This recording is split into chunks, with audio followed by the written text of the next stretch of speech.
달라스에 계신 목사님 한 분께서 목회자 기도회의 설교 중에 나누셨던 이야기입니다. 목회의 여정이 늘 그렇죠. 그날도 이분이 바쁜 하루를 보내고 피곤한 몸으로 집에 들어오셨는데 당신을 반기는 것은 강아지 한 마리뿐이고 사모님은 목사님을 쳐다도 안 보시며 부엌에서 뭘 하시더라는 것입니다. 목사님이 서운하셨죠. 그래서 아무리 그래도 남편이 왔으면 얼굴이라도 보면서 반겨야 하는 거 아니냐 그러셨는데, 사모님께서는 또 사모님대로 당신 피곤할까봐 해독 주스 만드느라 그랬다라고 하시더랍니다. 여러분, 상황이 이해가 되시죠? 그리고 그 상황을 통해서 이분이 깨달으신 바가 있었다, 그 이야기입니다. 즉, 그때 목사님께서 정말로 바라셨던 것은 그 아내의 따스한 맞이함이었는데, 사모님은 목사님을 위해서 뭘 한다며 부엌에만 계셨으니 그건 좀 우스운 상황이 아니냐. 바로 그것처럼 우리 목사들도 하나님께서 얘야 나 좀 봐줘라, 나와 함께 있자 그러시는데 그분의 마음은 헤아리지 못한 채 목회하느라 바쁘다고, 다 하나님을 위해서 하는 게 아니냐고, 그러면서 살고 있지는 않느냐, 그러면 안 되지 않느냐, 이런 말씀이셨습니다. 제가 그 말씀을 잘 들었죠. 여러분 어떠십니까? 오늘 우리도 주님과 함께 인생길을 걷고 있는데요, 사랑하는 여러분, 내가 원하는 것 말고 주인 되신 그분께서 오늘 나에게 바라고 계신 것은 무엇이겠습니까? 혹시 내가 바라는 것과 주님께서 내게 바라시는 것이 좀 많이 다르다면 그것 문제가 되지 않겠습니까? 사순절의 기간 동안의 복음서의 흐름을 따라가다 보면 예수님 공생의 마지막 부분에 이르러 참 무거운 이야기들이 계속 반복되고 있는 것을 봅니다. 예루살렘 입성, 성전 정결 사건, 유월절 만찬, 겟세마네 기도, 배반, 잡히심, 그리고 원수들의 조롱, 고통스러운 십자가, 이야기 하나하나가 굉장히 무겁습니다. 그런데 갑자기 이런 힘든 이야기들의 한가운데 눈이 시리도록 아름다운 이야기 하나가 등장합니다. 그것이 바로 오늘 우리가 대하고 있는 저 제자들의 발을 씻기신 예수님의 이야기예요. 지금 예수님과 제자들이 유월절 만찬을 위해 둘러앉아 있습니다. 주님은 아마 이 만찬을 마치시고 그 고통스러운 십자가로 향하실 것입니다. 주님 입을 여셨어요. 내가 고난을 받기 전에 너희와 함께 이 유월절 먹기를 원하였노라. 내가 너희에게 이르노니 이 유월절이 하나님의 나라에서 이루어지기까지 다시 먹지 아니하리라. 당신 발걸음의 비장함과 제자들을 향한 안쓰러움이 듬뿍 묻어나오는 음성입니다. 이어서 우리가 잘 아는 성찬식이 제정됩니다. 이것은 너희를 위하여 주는 내 몸이라. 이 잔은 내 피로 세우는 새 언약이니 너희를 위하여 붓는 것이라. 이 한마디 한마디 저와 여러분을 구원하시려고 십자가를 향해서 걸어가고 있는 하나님의 어린 양, 그분 삶의 무게가 담겨있는 말씀들이었습니다. 그런데 갑자기 이 모든 무거운 이야기들을 흐트러뜨리는, 이상한 분위기를 흐트러뜨리는 일 하나가 발생합니다. 전혀 이 상황에 어울리지 않는 일, 절대로 일어서서는 안 되는 일이 벌어진 거죠. 누가복음 22장은 그 장면을 이렇게 기록해요. 또 저희 사이에 그 중에 누가 크냐 하는 다툼이 난지라. 여러분, 지금 이게 말이 안 되는 상황입니다. 지금이 어떤 순간이죠? 예수님께서 늘 말씀해 오시던 그 고난의 순간이 눈앞에 다가온 것입니다. 십자가의 죽으심, 오해, 조롱, 핍박, 수치, 여러분 그것들이 요 즈음에 예수님 말씀의 주제들이었습니다. 오늘은 더 하셨죠. 이 만찬은 내가 너희와 함께 갖는 마지막 만찬이다. 받아 먹으라, 이것은 너희를 위하여 주는 내 몸이다. 받아 마시라, 이는 너희를 위하여 흘리는 나의 피라. 여러분, 이런 심각한 말씀들을 나누신 주님 앞에서 그 순간 그 제자들은 누가 크냐, 누가 높냐, 누가 더 나은 자리를 차지할 것이냐, 그걸 가지고 싸우고 있는 것입니다. 여러분, 패역입니다. 신성모독입니다. 제자들의 모습은 정말 한심함 그 자체입니다. 그런데 놀라지 마십시오. 오늘 우리가 본문으로 택해 읽은 요한복음 13장 1절은 이렇게 시작하고 있습니다. 유월절 전에 예수께서 자기가 세상을 떠나 아버지께로 돌아가실 때가 이른 줄 아시고 세상에 있는 자기 사람들을 사랑하시되 끝까지 사랑하시니라. 뭐라고요? 끝까지 사랑하셨다는 거예요. 여러분, 뭐 느껴지는 게 없으십니까? 주님께서 그런 패역한 제자들을 사랑하시는데 어떻게 사랑하셨다고요? 끝까지 사랑하셨다는 거예요. 함께 기억하고 싶습니다. 여러분, 주님의 그 끝까지의 사랑, 주님의 그 한없는 사랑을 받은 이가 그 제자들 뿐이 아닙니다. 여러분, 이 앞에 있는 저도 그분 그 사랑의 수혜자입니다. 이 자리에 앉아 계신 여러분들도 그분의 그 크신 사랑을 받으신 분들입니다.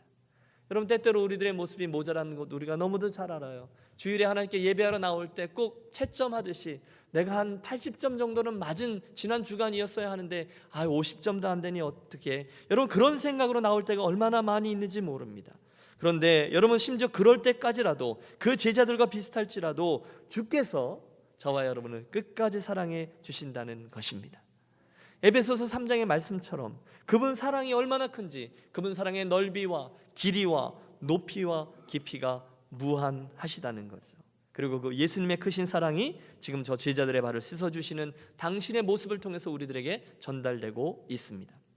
사랑하는 여러분, 이 사순절의 기간에 오늘 본문에 드러난 주님, 우리를 향한 그 크신 사랑을 대하시면서 저는 여러분과 함께 감사하고 함께 감격한 후에 우리 마땅히 해야 할 일 한 가지, 즉 우리 자신의 이 부끄러운 내면을 한 번 더 돌이켜보기를 원합니다. 지금 저 제자들의 모습 있잖아요. 누가 더 크냐, 누가 더 높냐, 누가 더 한 자리를 차지하냐, 그것 가지고 아웅다웅하는 것은 사실상 오늘날 저의 모습입니다. 그리고 우리들의 모습입니다. 목회를 할 때도 그렇습니다. 하나님의 마음을 헤아린다고요, 하나님의 나라의 가치로 성도들을 대하고 교회 공동체를 바라본다고요, 늘 그러고 싶죠. 실제로 정말로 그렇게 할 때도 있어요. 그래도 여전히 한편에서 저는 여전히 누가 더 높은가, 누가 더 앞서가는가, 누구를 이기는가, 거기에 관심이 있습니다. 제자들만의 이야기가 아니에요. 제 이야기입니다. 우리들의 이야기입니다. 사랑하는 여러분, 이 아침에 그런 세속적인 씨름, 누가 더 높은가, 누가 더 옳은가, 누가 더 잘 나가는가, 그런 인간적인 생각들로 가득 찬 저와 여러분을 향하여 끝까지 사랑하시는 주님으로 인하여 깊이 감사하고 찬양하는 이 아침, 그리고 이 말씀으로 인해서 새로운 도전과 변화 앞에서는 이 아침이 되시기를 축복합니다. 본문 속으로 한 걸음 더 들어가 보시죠. 오늘의 본문을 통해서 예수님은 참 아주 의미 있는 움직임 하나하나를 통해서 우리를 감동의 자리로 초대하세요. 오늘 먼저 4절부터의 말씀을 보십시오. 저녁 먹는 중 예수는 아버지께서 모든 것을 자기 손에 맡기신 것과 또 자기가 하나님께로부터 오셨다가 하나님께로 돌아가실 것을 아시고 저녁 잡수시던 자리에서 일어나 겉옷을 벗고 수건을 가져다가 허리에 두르시고 이에 대야에 물을 떠서 제자들의 발을 씻으시고 그 두르신 수건으로 닦기를 시작하여. 여러분, 그림을 그려보십시오. 누가 높냐, 누가 크냐, 그 싸움을 보셨던 예수님이 저녁을 드시다 말고 그 자리에서 일어나십니다. 겉옷을 벗으십니다. 수건을 두르십니다. 대야에 물을 담습니다. 이윽고 하고 있는 제자들에게 다가가셔서 당신의 무릎을 꿇고 손을 펼치사 사랑하는 제자들의 더러운 발 하나하나를 씻기기 시작하십니다.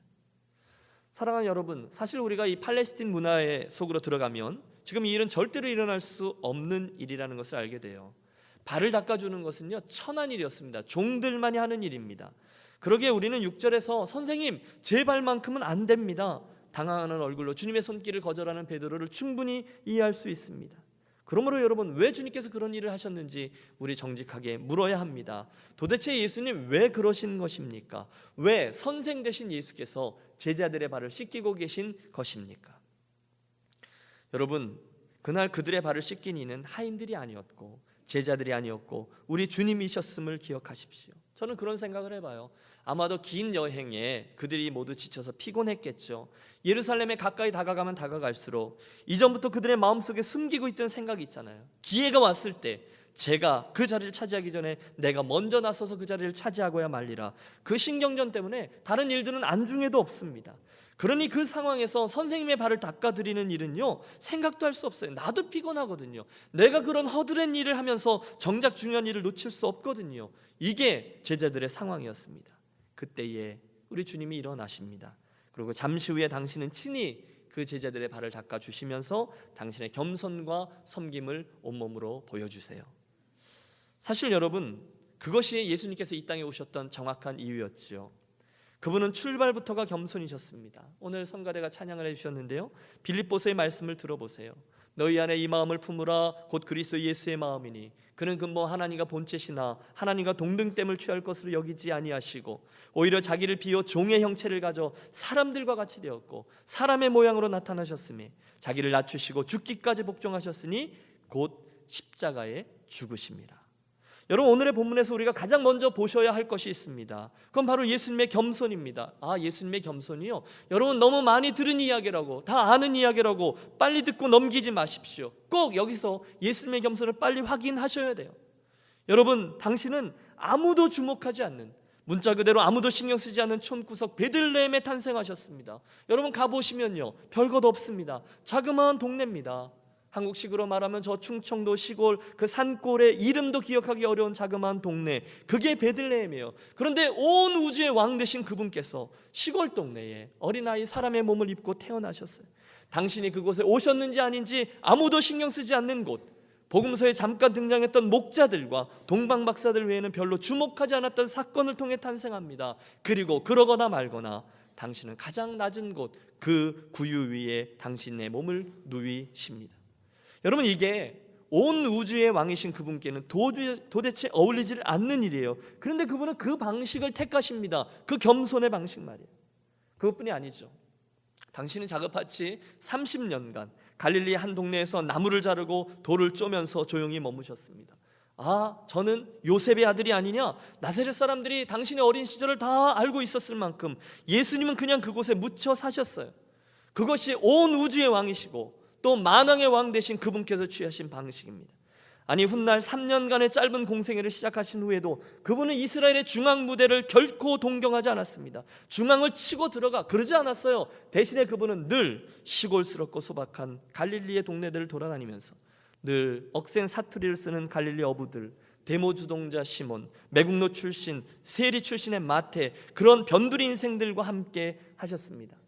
목사님, 그래도 그분이 병도 고치시고 많은 사람들을 무리를 몰고 다니시고 귀신도 쫓으시고, 맞아요, 죽은 자도 살리셨어요. 권세 있는 말씀으로 사람들의 주목을 받기도 했어요. 오병이어로 5,000명을 먹이는 놀라운 사건도 펼치셨어요. 하지만 군중들은 주님께로 우르르 나왔다가 조금만 어려워지면, 그 메시지가 조금만 버거우면, 좁은 문이다 좁은 길이다 그 얘기만 들으면 언제 그랬냐는 듯이 당신을 뒤로하고 다 돌아가 버렸습니다. 예수님이 어느 날 쓸쓸히 말씀하셨잖아요. 너희도 가려느냐?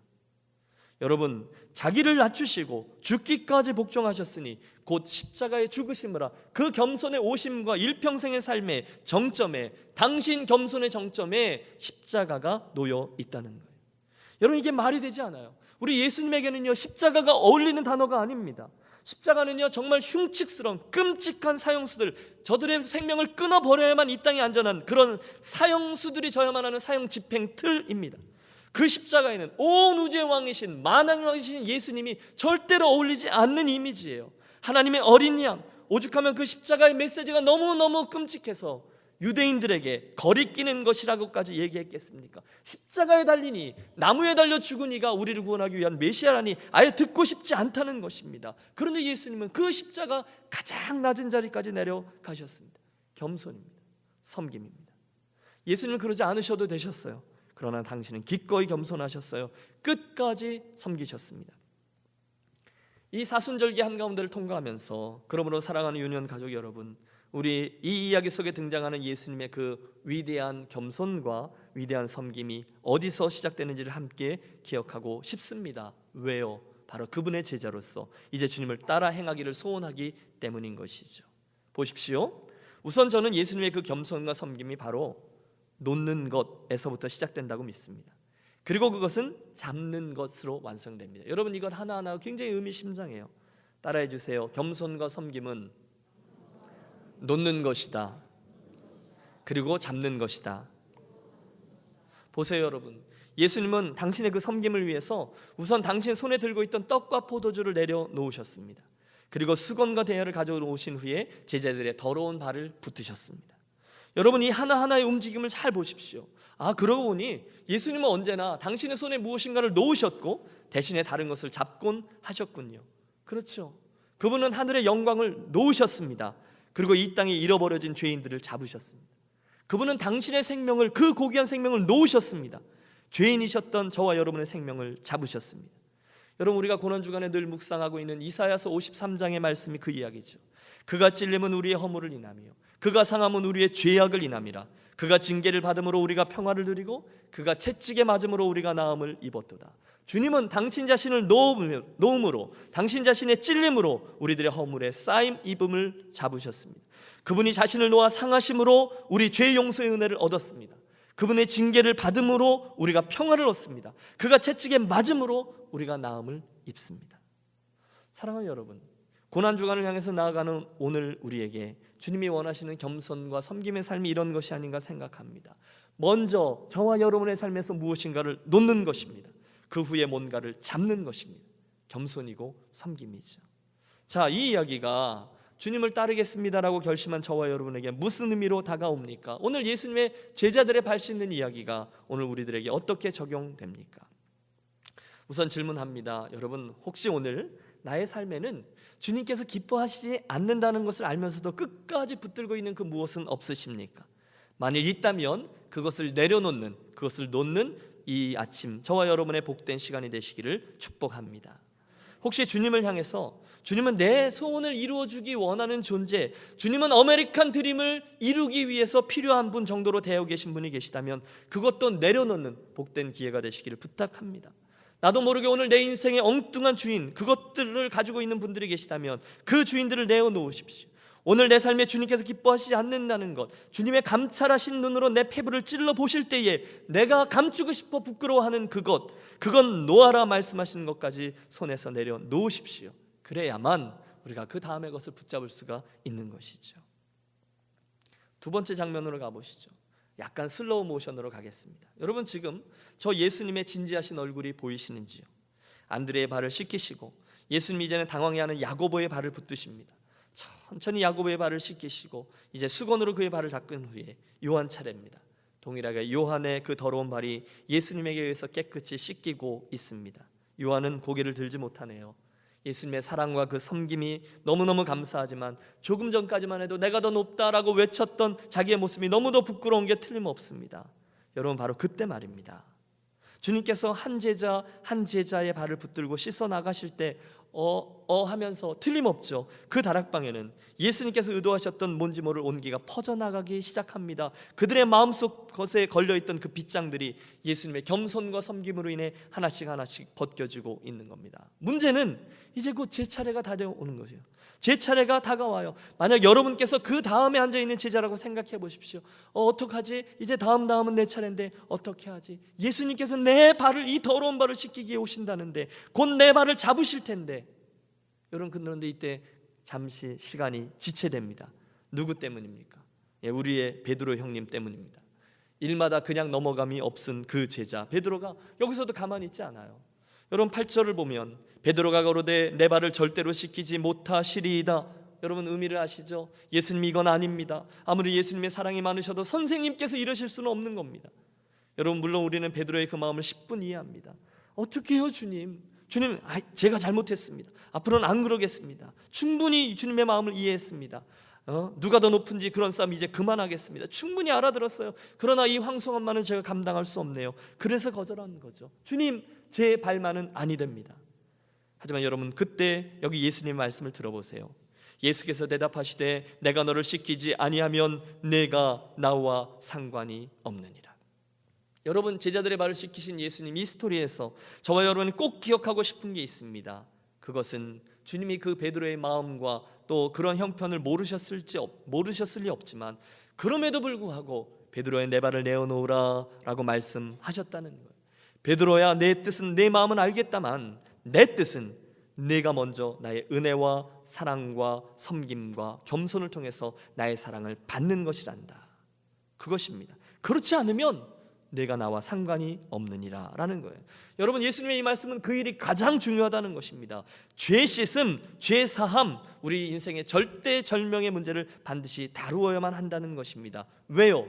여러분, 분명히 기억하십시오. 우리 인생에 있어야 하는 가장 중요한 하나님의 은혜가 바로 이 죄 씻음의 은혜, 죄 사함의 은혜인 줄로 믿습니다.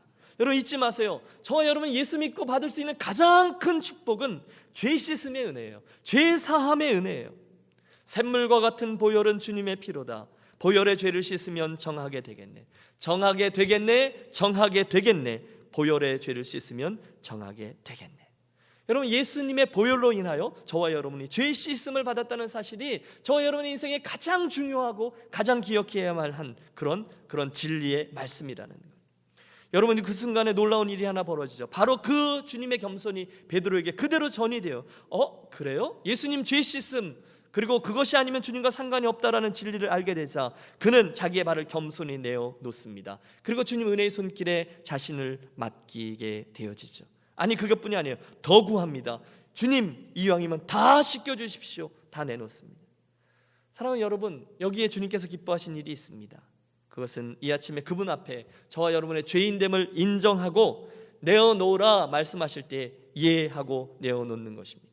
주님, 아무리 이렇다 저렇다 해도 저에게는 주님 앞에 죄 씻음의 은혜가 필요합니다. 인정하는 겁니다. 여러분 함께 기억하고 싶어요. 예수님 앞에는 자존심이요, 내 생각이요, 경험이요, 다른 분의 시선이요 다 필요 없습니다. 그분 앞에는 그분께서 내놓으라 말씀하실 때 그 더러운 발을 내어놓는 것입니다. 안 그러면 못 씻습니다. 안 내어놓으면 우리는 그분과 상관이 없습니다. 여러분, 우리가 사순절을 통과하고 있어요. 바로 이 진리 앞에 서고 싶습니다. 우리는 물론 이 더러운 발을 감추고 그냥 조용히 적당히 살 수 있습니다. 2015년도에도 사순절이 지나가고 있어요. 고난주간이라고요? 내가 한두 번 만나나? 그러면서 지금까지 늘 그랬던 것이냐, 적당히 안 그런 척하면서 아무 일도 일어나지 않았던 것처럼 그렇게 적당히 넘어가고 적당히 우리 살 수 있습니다. 여러분, 그러면서 우리가 특별 기도에도 참석하고 늘 하던 거니까 고난주간이면 아침에 금식이라도 해야지 다 합니다. 단 한 가지, 발 내어놓는 것만 제외하고요. 내가 이 며칠만 지나가면 돼. 금방 부활주일 온다니까. 여러분, 그렇게 넘어가는 분이 아니 계셨으면 좋겠어요. 그때 나는 알아요. 내 발의 그 부분, 숨겨놓고 내놓지 않은 그 부분은 여전히 더럽습니다. 여전히 부족합니다. 사랑하는 여러분, 드리는 말씀은 이겁니다. 이 사순절의 절기에 여러분 저와 함께 선택해 주십시오. 이 본문 베드로를 보시면서 저와 여러분에게 있는 그 더러운 것, 그 부족한 것, 그 창피한 것을 내어놓기로 결심하십시오. 죄 씻음의 은혜, 여러분 죄 사함의 은혜를 또 한번 온전히 받아 누리는 저와 여러분이 되시기를 권합니다. 여러분, 포기하지 마십시오. 또 그 이야기 목사님 다 알아요. 빨리 넘어가지 마세요. 대신에 진지하게 이 말씀 앞에 서십시오. 포기하지 마세요. 주님, 제가 저를 압니다.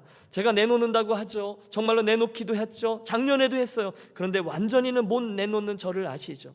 저는 정말로 그 문제를 포기하고 주님 앞에서 겸손과 섬김으로 살고 싶은데 죽은 자는 말이 없다. 내 뜻과 내 경험과 내 생각과 내 틀대로 내 삶을, 다른 이의 삶을, 심지어 교회까지도 내가 이렇게 저렇게 하고 싶은 이 생각을 정말로 다 버리고 주님 앞에서 죽은 자로 주님이 원하신 대로 살고 싶은데요.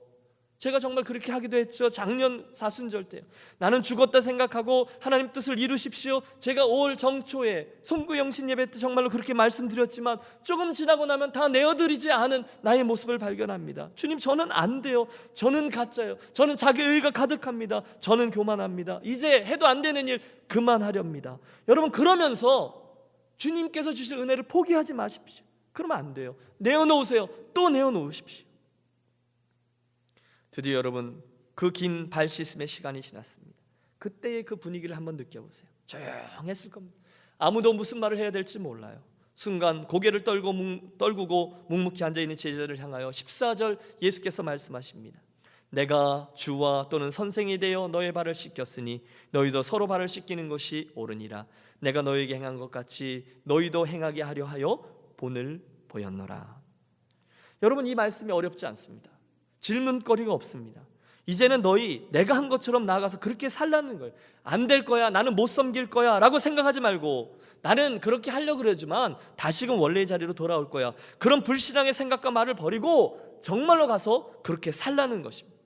겸손히 섬기며 형제의 발을 씻기며 살라는 것입니다. 그러면 사는 거예요. 여러분, 옆에 분을 좀 격려해 주십시오. 섬기며 겸손히 행하시기 바랍니다. 이렇게요. 섬기며 겸손히 행하시기 바랍니다. 여러분 아십시오. 이 섬김과 겸손의 삶은 선택이 아니에요. 그리스도께서 저와 여러분에게 부탁하신 게 아니에요. 명령이었습니다. 그러면 이제 정말 겸손함으로 사는 겁니다. 그렇지. 나는 예수 그리스도와 함께 십자가에 못 박힌 사람이지. 나는 그분과 함께 죽은 존재지. 죽은 자는 말이 없지. 그러면 겸손히 사는 거지. 여러분, 한동대 총장을 역임하시고 오랜 기간 동안에 그 학교를 일궈내신 김영길 교수님이 계십니다. 이분이 그 학교, 그 기독교 학교를 세우기 위해서 온갖 모함도 받으시고 욕도 먹으시고 하셨어요. 하지만 주님의 마음에 합한 교회를 내가 사명으로 생각하고 일궈내시겠다고 열심히 섬기셨어요. 그 와중에 어려운 일들을 많이 당하셨습니다. 누명도 쓰시고요, 고소도 당하시고요. 그런데 그날도 이분이 너무너무 힘든 일을 당하고 집에 오셨는데 웬일이래요. 밤에 쿨쿨 잠을 잘 주무시대요. 그러니 옆에 있던 사모님이 너무너무 속이 상해서 핀잔을 주셨다는 거예요. 당신은 그러고도 잠이 오우? 너무너무 속이 상하니까요. 그때 이분이 이렇게 답하셨다는 거죠. 난 죽었는데 뭐. 여러분, 참 의미심장한 말씀입니다. 나는 죽었는데 뭐. 여러분, 죽은 자는 말이 없습니다. 나는 이미 예수님과 함께 십자가에 못 박혀 죽은 존재예요. 그러므로 이제는 내 안에 내가 아니라 예수께서 사신 것이라. 여러분, 그 분명한 고백을 한 이들이 그리스도인입니다.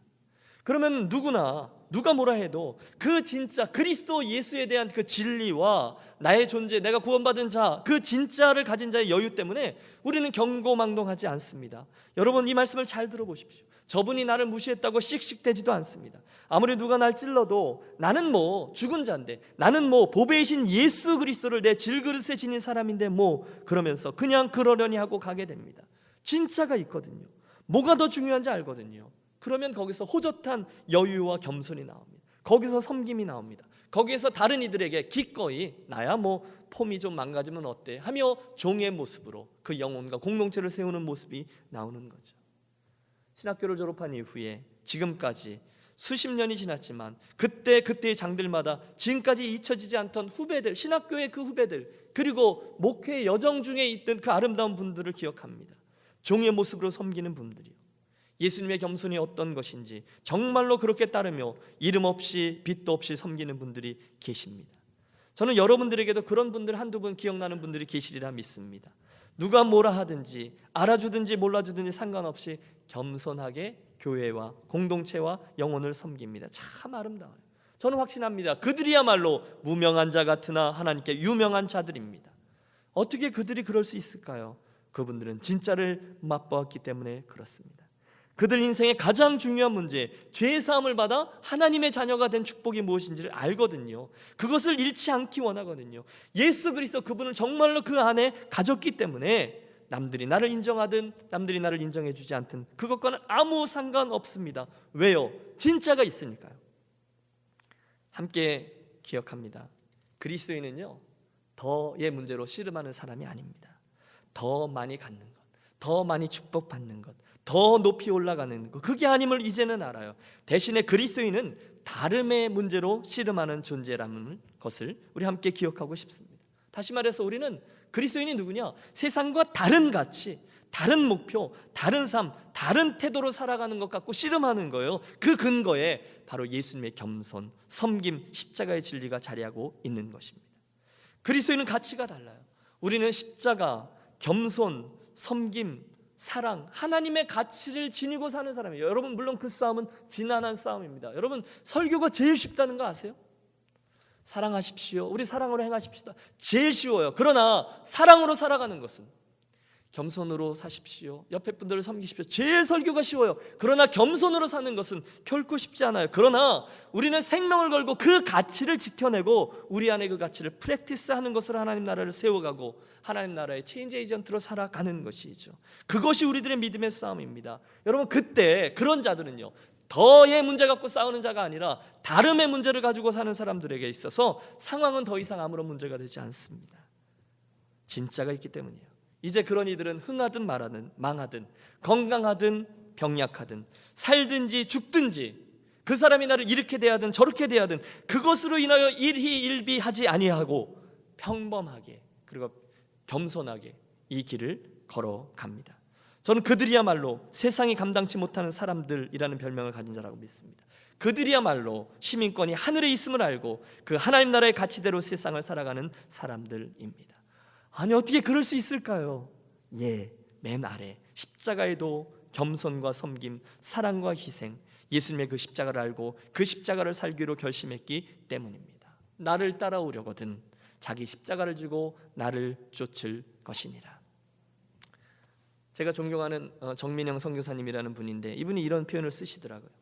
그리스도인이 되는 것은 우리가 이 보배를 질그릇에 가졌으니 그리스도인이 되는 것은 질그릇인 내 몸에 영광스러운 축복을 많이 받아서 금태를 두르는 것이 아닙니다. 우리는 여전히 질그릇입니다. 우리는 여전히 깨지기가 쉽습니다. 또 내 안에 있는 능력도 내 것이 아닙니다. 이는 심히 큰 능력이 우리에게 있지 않고 우리 예수님에게 있습니다. 그 보화에 담겨 있다라고 말씀하는 거죠. 그걸 기억하는 게 그리스도인이에요. 우리에게 담겨 있는 예수 그리스도, 그분이 보화이신 줄로 믿으십시오. 여러분, 그분에게 능력이 있음을 믿으십시오.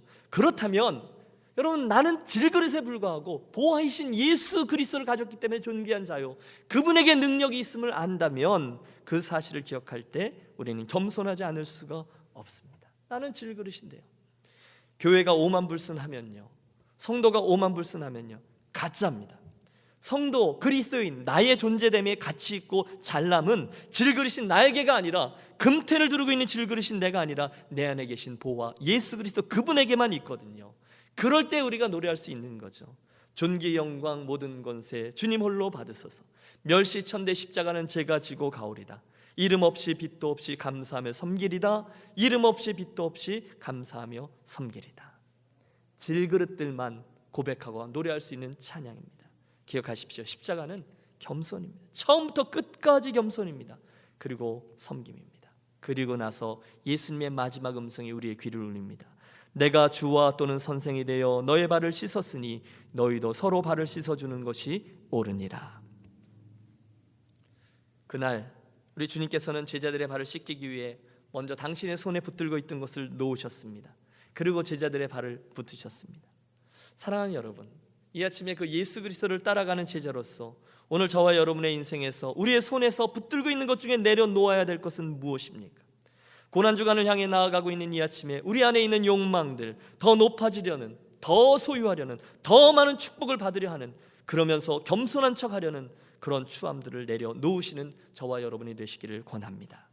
오늘 주께서 저와 여러분을 바라보실 때, 감찰하시는 눈으로 바라보실 때 내 안에 감추고 싶은 끝까지 부끄러운 그것을 내려놓으십시오. 여러분, 이 시간 생각해 보십시오. 내가 놓아야 될 것은 무엇입니까? 주께서 내게 발을 내어놓으라 말씀하십니다. 오늘 내가 내어놓아야 될 그 더러운 발은 무엇입니까? 주님, 제가 다 해봤는데 그게 되는 게 아니에요 라고 말하지 마십시오. 오늘 나에게 있어서 가장 추한 것, 지긋지긋한 것, 죄에게 질질 끌려가는 그것, 내가 다시는 여기 오나 봐라, 내가 다시는 이 짓 하나 봐라, 그럼에도 불구하고 내가 다시금 죄에게 질질 끌려가는 그 모습, 파내고 싶고 잘라버리고 싶은 죄의 뿌리와 씨앗은 무엇입니까? 예수님으로 인해 씻김받아 성결케 되어야 되는 내 인생의 부분은 무엇입니까? 생각해 보십시오. 주님의 마지막 말씀은 사명으로 이어졌습니다. 가서 너도 그렇게 하라. 겸손과 섬김의 삶을 향해서 이제 나아가려고 합니다. 그렇다면 여러분, 구체적으로 말로 하는 게 아니라, 지적인 동의로 그치는 게 아니라, 오늘 내 삶의 장에, 여러분 돌아오는 이번 한 주간 내 삶에서 무엇을 어떻게 행하면 되겠습니까? 겸손한 삶, 누군가를 섬기는 삶을 위해서 오늘 저와 여러분이 놓고 변화시켜야 될 구체적인 행위는 무엇입니까? 오늘 설교의 결론은 함께 내리겠습니다. 제가 성가대에게 찬양을 하나 부탁했는데요, 성가대가 그 찬양을 시작해 주시면 우리 모두 그날 그 본문 속의 다락방으로 올라가 주님을 함께 만나고 그분의 말씀을 기억하고 반응하고 그분께 결단의 기도를 올려드리는 것으로 대신하려 합니다. 찬양해 주십시오. 오늘 말씀을 들으시면서 여러분, 주께서 깨닫게 하시거나 도전하신 것들을 좀 내려놓으면서 기도하기로 하겠습니다. 제일 먼저 내 발 씻겨주기를 원하시는 주님의 마음을 헤아린 후에 오늘 그분으로부터 발 씻김의 은혜를 소원한다고 아뢰겠습니다. 우리의 더러운 발과 더러운 마음과 끝까지 내려놓지 않은 것을 주님께 구하겠습니다. 주님의 용서를 구하십시오. 주님의 씻김을 구하십시오. 치유와 고침을 간구하십시오. 주님의 은혜가 필요하다라고 말씀드리십시오. 그리고 이제 주님의 은혜를 받은 자로서 구체적으로 내 손에 든 것을 내려놓고 다른 지체들의 발을 붙들고 내가 겸손과 섬김으로 나아가겠습니다. 결단하며 기도하겠습니다. 함께 기도의 자리로 나아갑니다. 주님, 이 아침에 우리 사랑하는 성도들과 함께 주님 그 예수 그리스도의 다락방으로 나아갑니다. 우리가 내려놓아야 될 것, 내 손에서 내려놓아야 될 것, 내 손에서 씻김받아야 될 것, 내 더러운 발 중에서 깨끗함을 받아야 될 것들을 아버지 내려놓는 이 시간 되기를 원합니다. 한 심령 한 심령들에게 주님 말씀해 주십시오.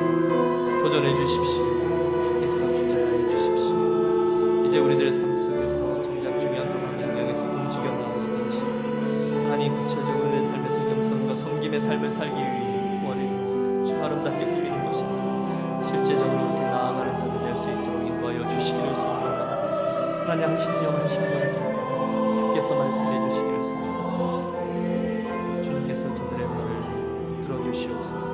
심령 심령마다 주님께서 잡아주십시오. 방향에 성하게 하시고 넘어지지 않게 하시고 정결한 마음을 향해서 나아가는 아름다운 목회자들 되게 하여 주시옵소서. 주님 신령심을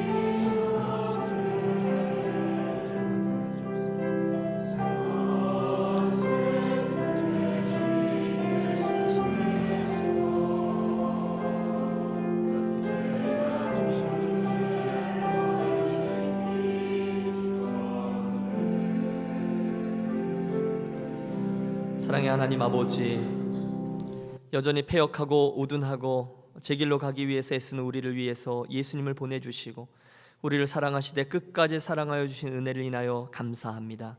고난의 길, 십자가의 길을 가시던 중에 우둔한 우리를 위하여 오늘 겸손과 섬김을 그 본을 보여주셨사오니 아버지, 예수님의 뒤를 쫓아가는 제자들로서 우리 모두 예수님의 말씀을 그대로 순종하여 남을 나보다 낮게 여기고 겸손함으로 또 겸손히 사랑으로 행하는 그런 인생과 교회 공동체만 되게 하여 주시옵소서. 행여나 오늘 나의 더러운 발 주님께서 씻겨 주셔야 하는데 여전히 내놓고 있지 못했던 심령들이 있다면 이 시간 주님 도전해 주셔서 주님의 사랑을 신뢰하며 나의 이 더러운 발, 감추고 싶은 발, 치료받아야 될 발을 내어놓게 하여 주옵소서. 이 시간 우리를 어루만져 주시고 우리를 씻어 정결케 하여 주옵소서. 죄 씻음 없이 주와 상관이 없다라는 메시지를 분명히 듣고 이제 그렇게 살고 나아가 그렇게 행하고 그 진리를 전하는 우리 모든 유년 가족들만 되게 하여 주옵소서. 이번 사순절과 고난주간의 시간 내내 주님의 섬김, 주님의 사랑, 주님의 희생 그것을 기억하게 하시고 예수 그리스도의 십자가를 바라보고 증인되어지는 은혜를 허락하여 주옵소서. 우리 주 예수 그리스도의 이름으로 기도하옵나이다. 아멘.